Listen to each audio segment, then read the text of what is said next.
साथियों नमस्कार। साथियों, आज आपको पता है रीट लेवल 2 बहाल को लेकर सुनवाई थी और कई साथी कमेंट कर रहे हैं कि इसके क्या हुआ और क्या न्यूज है। तो साथियों, देखिए लेवल 2 को लेकर सुनवाई ज़रूर थी आज बहाल को लेकर। 2 दिन पहले सुनवाई थी, फिर वापस आज डेट दी गई थी और आज पक्का डेट की कंफर्म फाइनल डेट फाइनल सुनवाई हो सकती है और निर्णय आने की पूरी संभावना थी। परंतु साथियों, जैसे कि जानकारी मिली है कोर्ट से, 3:30-4 बजे तक इंतजार किया गया था, 3:30 तक, परंतु फिर वो केस समय अभाव के कारण नहीं सुना गया और अगली डेट जैसे ही मिलेगी आपको बता दी जाएगी। हो सकता है सप्लीमेंट्री केस में कल आपको देखने को मिल जाए गुरुवार को कि राजस्थान हाई कोर्ट में आज फिर टली मामले की सुनवाई। जस्टिस एम श्रीवास्तव की खंडपीठ में टली सुनवाई। समय अभाव के चलते टली मामले की सुनवाई संभवतः गुरुवार को फिर से लिस्ट हो सकता है मामला, लेकिन सप्लीमेंट्री कोज लिस्ट बनने के बाद ही स्थिति हो सकेगी साफ। एसओजी मामले में तत्कालीन बोर्ड अध्यक्ष डीपी जरोली को दे चुकी है क्लीन चिट।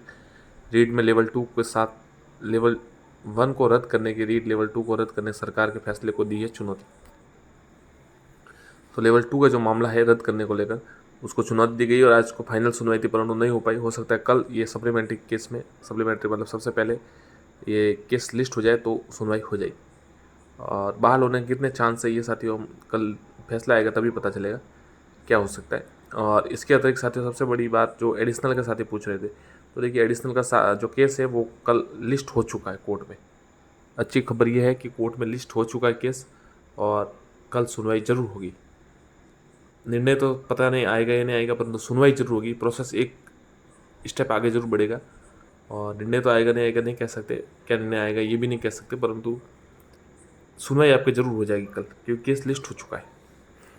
बीएड बीएसटीसी विवाद में साथियों सुनवाई अब शायद सुनवाई अगले मंगल बुधवार को हो सकती है और वो अंतिम सुनवाई होने की पूरी संभावना है।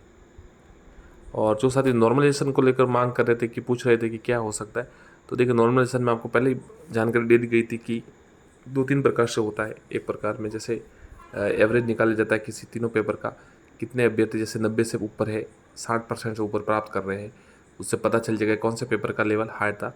जैसे पटवारी में किया गया उस प्रकार से फिर नॉर्मलाइजेशन करना चाहे तो इस प्रकार होगा कि या तो एक पर्टिकुलर जो शिफ्ट है उसके नंबर बढ़ा देंगे और जो सरल पेपर था उसके एवरेज 7 लाएंगे, या फिर कम कर देंगे, या फिर इधर से थोड़ा बढ़ाएंगे इधर से थोड़ा कम कर देंगे। और तीसरा स्टेज ज़्यादातर होता है। और अब की बार क्या लागू करें नियम, ये उन पर है। पता था एग्जाम में हो सकता है जिनके हार्ड आया था उनके नंबर बढ़ा दिए जाए और उनको कुछ फ़ायदा मिल जाए, नॉर्मलाइजेशन में जितना उनको एवरेज लाया जाए। अब जो 23 की सेकंड शिफ्ट वाले अभ्यर्थी है वो कह रहे हैं हमारा पेपर बड़ा हार्ड था, 24 की मॉर्निंग शिफ्ट वाले भी कह रहे हैं कि हमारा पेपर हार्ड था। और अब तो 24 के जो सेकंड शिफ्ट वाले मतलब फोर्थ शिफ्ट थी वो भी कहने वाले एसएसटी के कि हमारे पेपर भी हार्ड था। तो अब देखिए हार्ड कहने से तो हार्ड होता नहीं सबका, परंतु कठिन पेपर कहने से तो होता नहीं। जब एवरेज निकलेगा तो पता चल जाएगा। जब नॉर्मल से सामान्य गणित प्रक्रिया अपनाई जाती है तो एवरेज निकाला जाएगा, उससे पता चल जाएगा।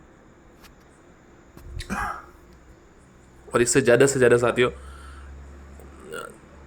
कई को 4 से 5, 5 से 6 तक अगर मिलता है तो 5 से 6 नंबरों तक का फ़ायदा मिल सकता है। धन्यवाद साथियों, चैनल को सब्सक्राइब जरूर करें। धन्यवाद।